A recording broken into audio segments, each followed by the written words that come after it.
নাটোরের ছোট্ট এক গ্রামে থাকত রফিক।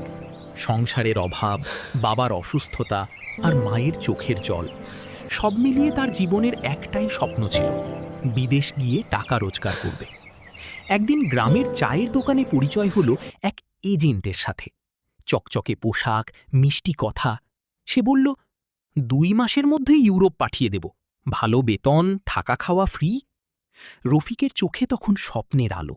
সে ভাবল, এটাই তার জীবনের সুযোগ। এজেন্ট বলল, সব মিলিয়ে খরচ 5 লাখ টাকা, এখন 3 লাখ দিলেই কাজ শুরু করো।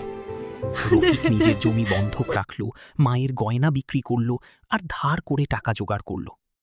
কয়েকদিন পর এজেন্ট তাকে শহরে নিয়ে গেল, একটা অফিস দেখালো, কিছু কাগজে সাইন করালো আর বলল, সব ঠিক আছে, ভিসা আসলেই তোমাকে জানাবো।